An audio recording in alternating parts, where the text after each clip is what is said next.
네, 안녕하세요. 주원규 작가입니다. 또 여러분들 뵙게 돼서 너무 반갑고요. 이번 강의 주제는 사랑의 조건에 대해서 이제 나눠보도록 하겠습니다.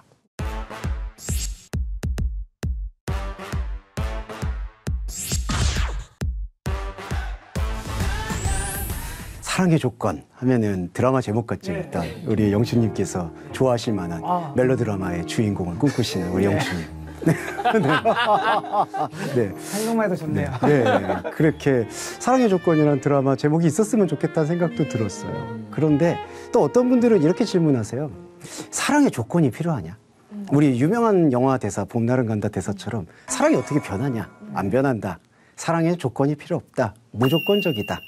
그렇게 생각하지만 저는 이렇게 생각해요.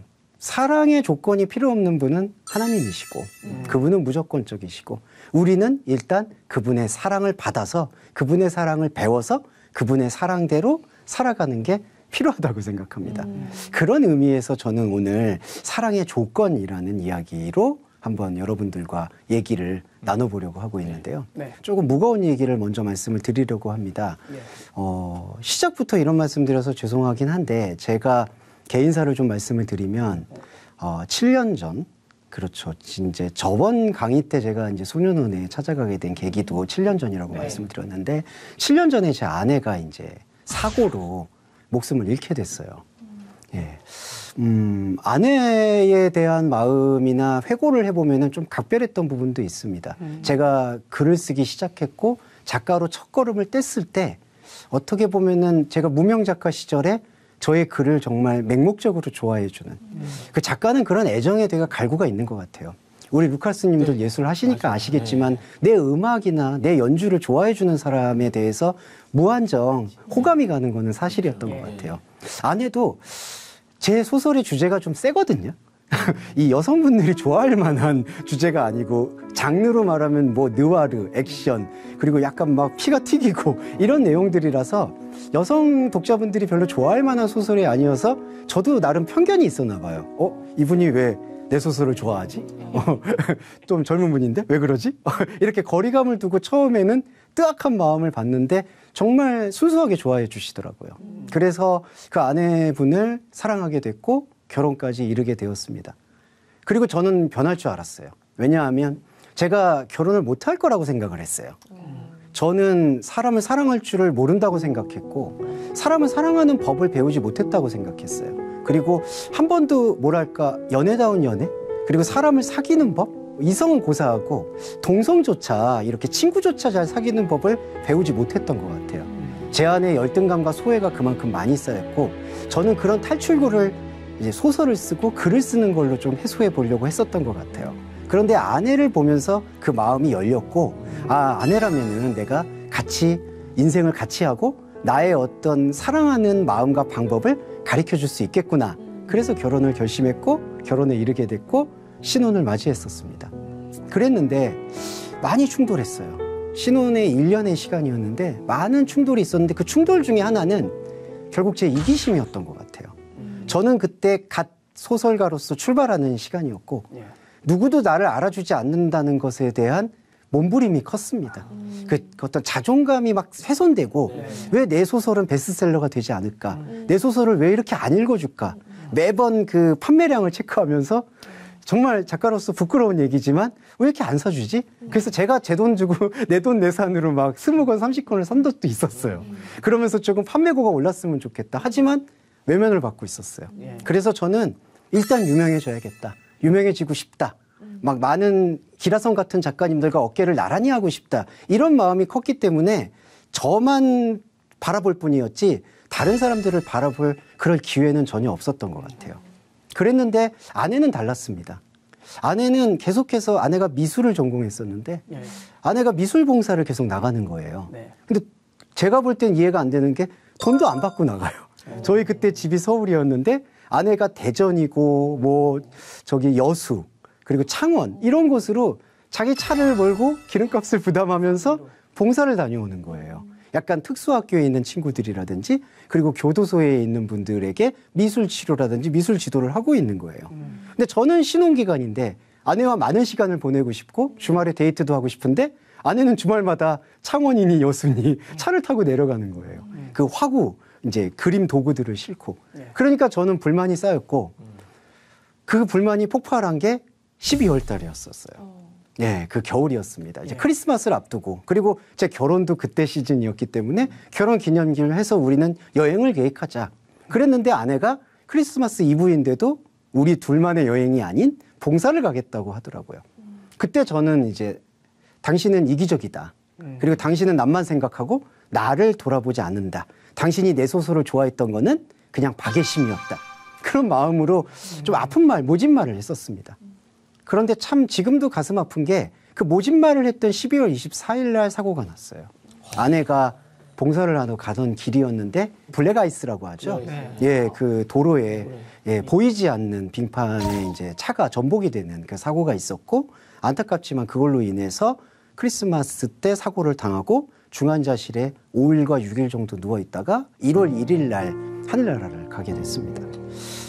그래서 저는 그때 세상이 무너지는 줄 알았어요. 다들 경험해 보셨겠지만은 사랑하는 사람, 아끼는 사람을 잃었을 때 그 상실감은 어떤 상실감과 비교할 수는 없는 것 같아요. 그래서 내가 처음으로 내 인생에서 사랑할 수 있는 사람이 생겼다는 거, 사랑할 수 있는 방법을 이제는 배울 수 있겠다라는 것을 알려준 아내가 그렇게 유명을 달리하게 됐을 때 제가 무엇을 해야 될지 한 달 동안은 아무 생각이 나지 않더라고요. 그랬는데 그 한 달이 지나고 나는 그날 한 통의 편지가 왔었습니다. 그 편지가 어디에서 왔냐 하면은 아까 말씀드렸던 그 창원이라는 곳에서 왔어요. 근데 그곳이 어디였냐 하면은 바로 교도소였고 그 교도소에 여자 재소자분이 약간 투정 어린 편지로 왜 언니 안 오냐고 올 때 뭐 사달라고 예, 나 이거 그림 그리고 싶다고 이 그림이 완성이 안 됐다고 그 편지를 보내온 거예요. 그 친구는 사실은 교도소 안에 있기 때문에 이 사실을 몰랐던 거죠. 근데 그 편지를 받고 제 인생에서 가장 오랫동안 울었던 것 같아요. 그 울음을 제일 많이 쏟아내고 난 다음에 제가 그때 이후 제 인생을 다시 한번 돌아다보기 시작했습니다. 제가 왜 어디서부터 내가 사랑하는 방법 그리고 사랑에 대해서 배우지 못했는지 내 종교와 신앙이 사실은 산산이 다시 재구성돼야 된다라는 생각이 그때 다시 들었던 것 같아요. 그래서 아내와 함께 했던 시간들을 좀 힘들지만 복기를 해보면서 내 과거의 시간으로 돌아가기 시작했습니다. 내 열등감은 어디서 왔을까? 내 죄책감은 어디서 왔을까? 이런 부분들을 돌이켜볼 때 제 고등학교 시절로 타임슬립을 하게 되더라고요. 고등학교 시절에 제가 첫 번째 강의에도 얼핏 말씀을 드렸지만 저는 왕따를 당하는 게 두려웠고 그리고 어떻게든지 힘을 갖고 싶었습니다. 그 아주 치기 어린 그 중고등학교 때의 마음이었죠. 괴롭힘이 당하는 게 싫었고 그러다 보니까 흔히 말하는 요즘 말하는 일진의 친구들한테 빵 셔틀을 통해서 이렇게 빵을 상납해주고 돈을 갖다 바치면서 나를 좀 보호해달라는 그러한 제스처를 보냈던 것 같아요. 지금 생각하면 참 비겁하고 수치스럽습니다. 하지만 저의 과거였기 때문에 저는 돌아다 볼 필요가 있다고 생각을 했어요. 그렇게 해서 몸은 편했지만 저 또한 어느 순간 괴물이 될 수도 있겠구나. 이런 부분들이 있었고 또 어느 순간 제 안에 상당히 비겁한 마음이 든 건 제가 그렇게 찾아가서 나를 보호해달라고 했던 그 친구들이 그때 당시에 범죄와의 전쟁이라는 시대에서 고등학생들도 모두 조직폭력배가 되어서 잡혀가던 시기가 있었습니다. 근데 그때 우연찮게 저만 예외가 된 거예요. 저는 부모님이 있었고 부모님의 돌봄을 받았고 그 친구들은 안타깝게도 보육원 출신이었고 참 그런 것들 때문에 저는 거기서 예외가 되었고 그리고 그 친구들은 또 그 생활을 견뎌야 됐습니다. 그런 걸 통해서 저는 근데 이중의 고통을 받았어요. 학교에 있는 친구들이 말하기로는 너는 그런 친구들과 어울리지 않았느냐라는 낙인이 저한테 없지 않아 있었고 저는 나름대로 억울했습니다. 우리 친구들을 보호해주기 위한 방법도 있었던 것 같은데 이들의 폭력을 멈추자. 저는 그런 막 좋은 마음 그런 마음이 있었지만 학교 안에 있는 친구들은 이미 제가 불량 청소년이라고 생각을 하더라고요. 그래서 거기에 친구들에게 따가운 시선을 받는 게 무서웠고 또 저만 살아남았다고 생각할 수 있을 법한 그 소년원에 들어가는 그 친구들의 그 따가운 시선도 견디기 어려웠습니다. 그런 것들이 제가 중첩이 되다 보니까 저의 죄책감과 열등감, 저의 마음의 문이 닫히게 된 계기는 누구도 나를 알아줄 수 없을 거라는 생각이 되게 강했던 것 같아요. 그때 간절히 하나님에게 매달렸지만 이런 말씀은 좀 불경스럽긴 하지만 하나님이 좀 원망스러운 게 해소를 좀 안 해주시는 것 같아요. 그런데 누군가가 알아줬으면 친구 한 명이라도 있으면 좋겠는데 그 친구들은 모두 저를 버린 거라고 제가 그렇게 생각을 하는 거겠죠.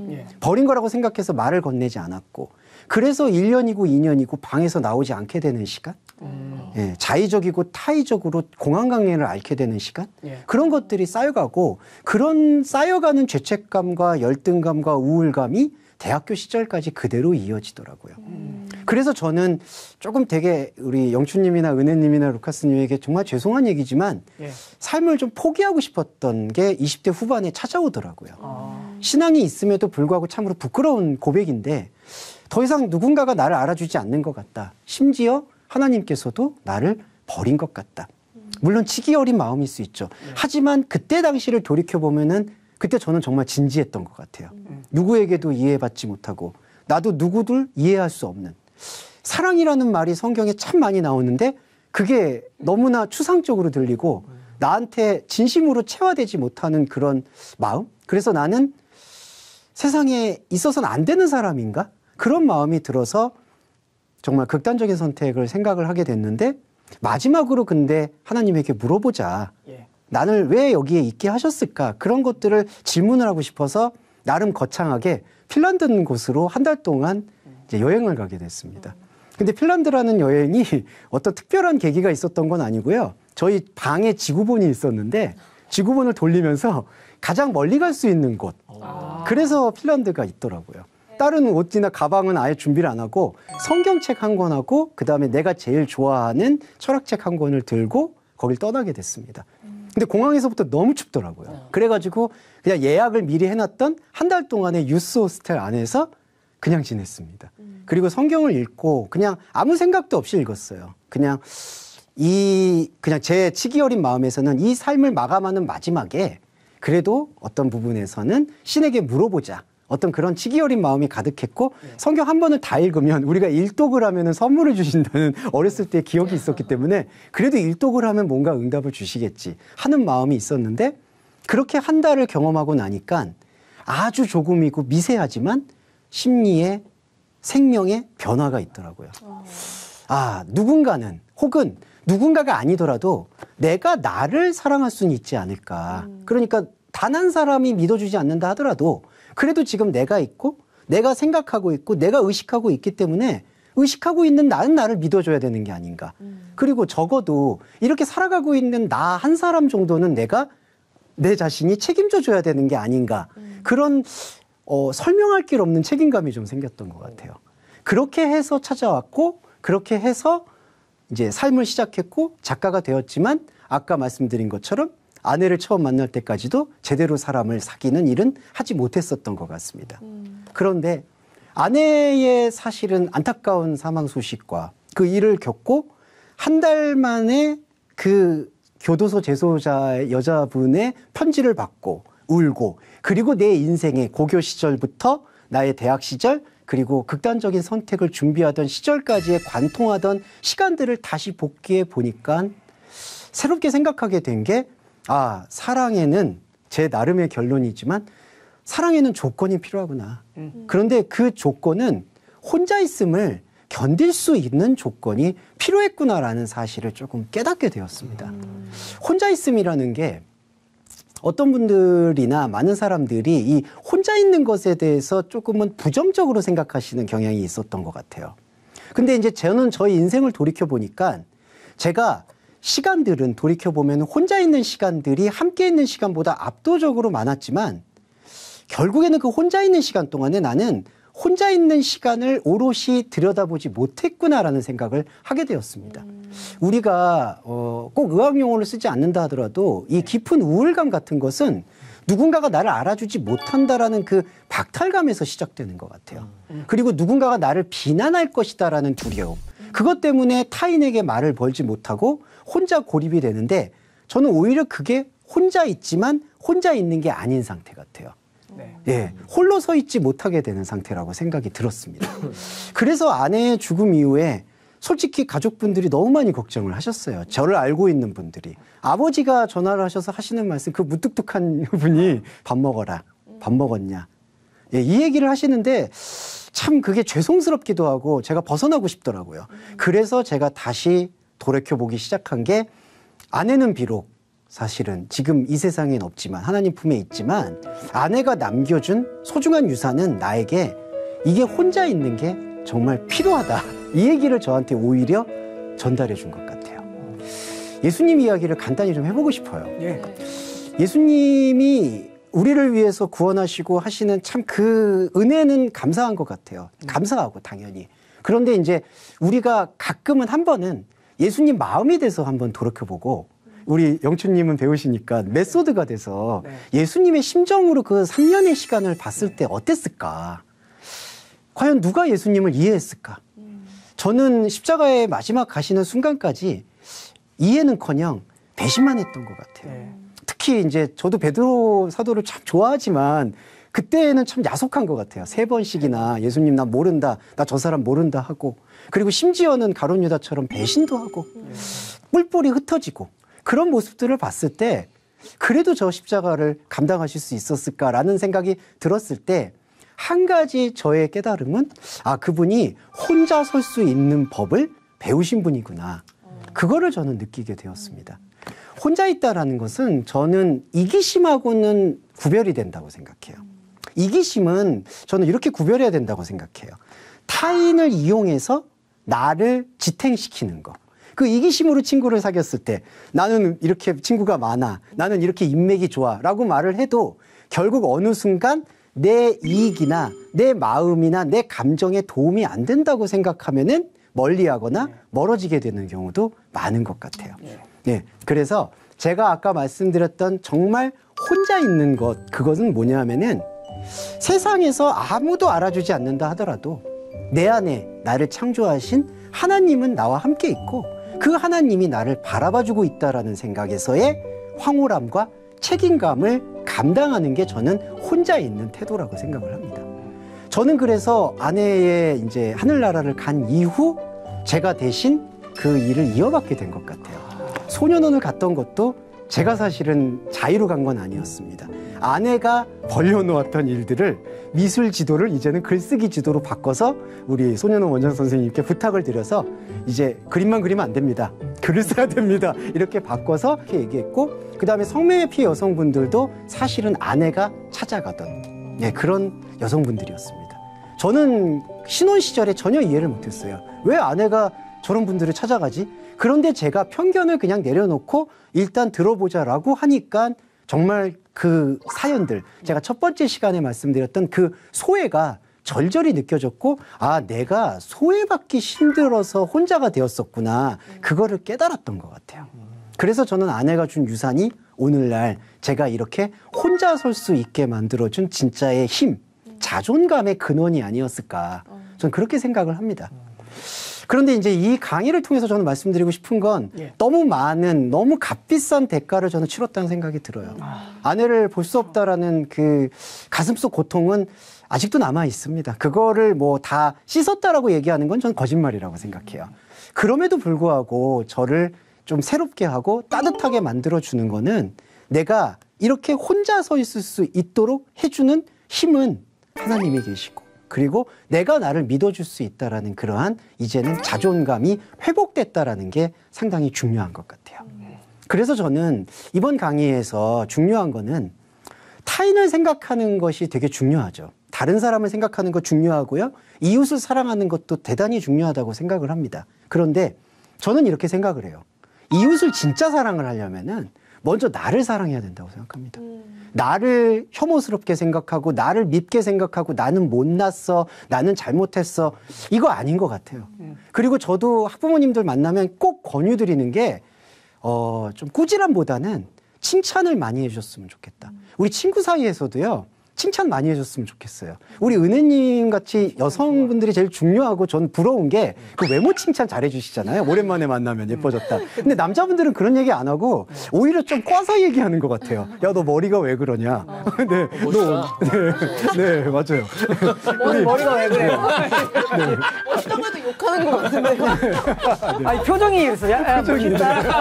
야, 멋있네? 네, 맞습니다. 네. 그래서 루카스님이 표정 연습을 다시 진심으로 우리 다시 연습해봐야 될 것 같아요. 준비해서 할게요. 네. 그렇습니다. 그래서 저는 좀 꾸지람보다 그냥 제 간절한 바람이에요. 조금 꾸짖고 싶고 답답하더라도 그거보다 칭찬을, 그게 입에 바른 소리라고 해도 저는 칭찬을 해주셨으면 좋겠어요. 그래야지 이게 우리 안에 있는 나를 온전히 회복할 수 있는, 청소년 시기에는 그게 상당히 중요한 것 같아요. 누군가가 나를 따뜻한 시선으로 바라봐 주는 거, 그게 필요하고, 또 하나는 그러려면은 타인을 따뜻하게 바라봐 주려면은 나를 진짜 집중해야 될 것 같아요. 그래서 저는 아이노트 같은 거를 좀 추천드리는 편이에요. 내가 진짜 좋아하는 게 뭔지, 나는 정말 어떤 사람일까, 나는 뭘 좋아할까, 내가 진짜 좋아하는 건 뭘까, 그렇게 나를 사랑하는 거, 이걸 이기심이라고 생각 마시고 그냥 나를 아껴주고 나를 생각해 줄 때 그 내가 알을 깨고 나오면 다른 사람, 내 이웃을, 저 사람도 나만큼 사랑을 받을 수 있는 사람이야라는 확신이 생기지 않을까, 그렇게 생각을 합니다. 깊이를 아는 자, 연대하고 함께 발전하는 거. 이게 저는 조금 오늘 무거운 얘기였지만 그 아내의 하늘나라 이야기를 통해서 말씀드리고 싶었던 사랑의 조건이었던 것 같아요. 나를 사랑하는 거. 그래서 오늘 은혜님, 영춘님, 루카스님은 나를 얼마만큼 사랑하고 있는지 그거 꼭 궁금했습니다. 여쭙고 그리고 질문하는 시간 가졌으면 좋겠어요. 그러게요. 제가 최근에 막 좀 이성 교제를 오랫동안 못하고 있어서 제가 그런 얘기를 주제로 많이 얘기했는데 어떻게 하면 잘 보일까, 네. 매번 주제 내용이 어떻게 하면 저분을 사랑할 수 있을까, 저분에게 어떻게 해서 이렇게 해서 나의 매력을 뽐낼까라고는 사실 그런 주제 얘기만 많이 했었는데 그냥 내 스스로 나를 믿고 내 스스로 나를 사랑하고 하는 그 모습이 건강한 사랑을 할 수 있지 않을까라는, 남은 어떻게 잘해줄까 이런 생각보다 저에 좀 집중을 해서 맞습니다. 네. 저를 아이노트도 좀 써보고 하면 좋을 것 같습니다. 네. 타인에 대한 배려에서 제일 중요한 첫걸음은 저는 나의 사랑이라고 생각을 해요. 근데 이게 많이 좀 섞여 있다라는 생각이 해서 좀 안타까움이 있는 게, 나를 사랑하고 나한테 집중하다 보면은 내가 타인에 대한 배려가 떨어지지 않을까라고 생각하는데 저는 결코 그렇지 않다고 생각해요. 나에 대한 신뢰를 갖게 되면은 타인이 정말 동등하게 보입니다. 그 나를 먼저 사랑해야 된다는 말이 너무 동의가 되고 공감이 되는 게, 저는 학창 시절 때 왕따를 당했던 경험이 있거든요. 그래서 저도 사람을 잘 믿지 못하고, 어렸을 때 믿지 못하고, 이 사람이 나를 좋아하는 어떤 호감의 표시, 이성 동성 상관없이 호감의 표시를 보이면 왜 좋아하지? 내가 나한테 뭘 원하지? 막 이런 생각을 많이 했던 것 같아요. 그러면서 관계를 맺을 때, 사람들과 관계를 맺을 때 좀 내가 이만큼 해줄 때는 이게 내가 채워져서 주는 게 아니고 내 걸 이렇게 빼서 주는 거예요. 그러니까 다른 사람이 이 빠진 공간을 채워주지 않으면 이 사람과의 관계를 더 이상 하고 싶지 않은 거예요. 나를 채워주지 않는 관계인 것 같아서. 근데 이게 점점 나이가 들면서 하나님의 사랑을 계속 묵상하게 되고, 주변 동역자들이 그 사랑을 저한테 막 채워주니까 저도 이게 주고받는 게 사랑이 아니구나라는 거에 대해서 깨달았던 것 같은데, 그거를 이렇게 문장으로 들으니까 내가 그때 알았던 게 이 말이었구나라는 거를 깨닫게 되는 것 같아요. 맞아요, 은혜님. 저도 은혜님하고 가장 비슷한 경험, 아까도 말씀드렸지만 저는 그게 조금 더 아주 극단적이었던 것 같아요. 내 속마음은 다 잃어버린 채 그냥 그 타인과의 관계 유지에 급급했던 거. 그런 부분들이 참 우리를 많이 아프게 하고, 근데 이게 오늘 우리가 조금 심각하게 생각해 봐야 되는 게, 이게 사랑이, 이 무조건적 조건이, 오늘 주제로서의 나를 사랑하는 무조건적인 조건이 충만함이라고 생각하는데, 그런 충만함이 길어 올려지지 않고 타인과의 그런 어떤 표피적인 관계에만 매몰되다 보니까 진짜 좋지 않은 조건들로만 관계를 맺게 되는 것 같아요. 이 조건이 충족되지 않으면은 관계가 끊어지는 이런 부분들이 안타까운 현실이고 좀 개선되고 나아져야 될 현실이라 생각합니다. 세 명 중에 저만 이제 유일하게 자녀가 있어서 그 이제 7살 쌍둥이가 있고요. 그다음에 이제 3살 막내가 이제 이렇게 있는데, 사랑을 내가 받을 줄 알고 많이 이렇게 경험을 해본 사람이 또 베풀 수 있기 때문에. 그래서 지금도 자기 전에 꼭 사랑해 지향아, 지우야 이렇게 꼭 한 명씩 이름을 불러서, 그러면은 그 애들도 사랑해 엄마, 사랑해 아빠 이렇게 해서 그냥 일부러 의식적으로 많이 표현을 하고 하거든요. 너무 잘하셨습니다. 많이 하고 있어요. 그냥 죄송한데 요즘 말로 영혼 없더라도 계속 사랑하다고 얘기를 해주셔야 돼요. 왜 그러냐면은 저도 경험을 말씀드리면은 이렇게 힘든, 어떻게 보면 심리적인 붕괴 과정을 이길 수 있었던 계기 중에 결정적인 거는, 계속 부모님이 제가 그렇게 방에 틀어박혀 있어도 답답해하지 않으시고 전화해 주시고 아껴 주시고 사랑하고 돌봐주셨던 게 저는 그 부모님의 그 말 한마디가 되게 중요했던 것 같아요. 근데 그런 말 한마디가 없을 때 정말 우리는 연약한지라 심리적으로 무너지는 것 같아요. 그래서 루카스님 말씀처럼 그런 어떤 말들을 자양분 삼아서 자녀들이 교육이 되듯이 루카스님도 근데 계속 사랑한다고 얘기할 때 이렇게 두 가지를 가져가면 좋겠어요. 우리 자녀분을 사랑하는 말과 동시에 나를 사랑한다. 예, 왜냐하면 우리 쌍둥이를 그리고 이 동생 이 자녀분들을 바라는 게 대상이 아니라 루카스님의 내면이거든요. 저는 자녀는 그렇다고 생각해요. 그래서 너를 사랑한다고 얘기하는 건 곧 나를 사랑한다고 얘기하는 거야. 예, 이게 좋은 표현으로 나는 잘났어. 이렇게 표현하는 생명의 자존감으로 이끌 수 있다고 생각을 합니다. 알겠습니다. 네. 자, 오늘 또 세 분의 귀한 말씀 너무 잘 들었고요. 오늘 강의에서 저는 가장 중요한 것은 무조건적 조건이라고 생각해요. 이 무조건이라는 것은 나는 하나님이 무조건 사랑해준다. 거기에 대한 좀 신뢰를 갖고 그 신뢰의 충만함을 가지고 사람을 대할 때, 타인을 대할 때 진짜 내 이웃을 내 몸과 같이 사랑할 수 있지 않을까. 이거를 좀 기억해 주셨으면 좋겠습니다. 이것을 오늘 강의 마치고 다음 시간에 또 인사드리겠습니다. 감사합니다. 감사합니다.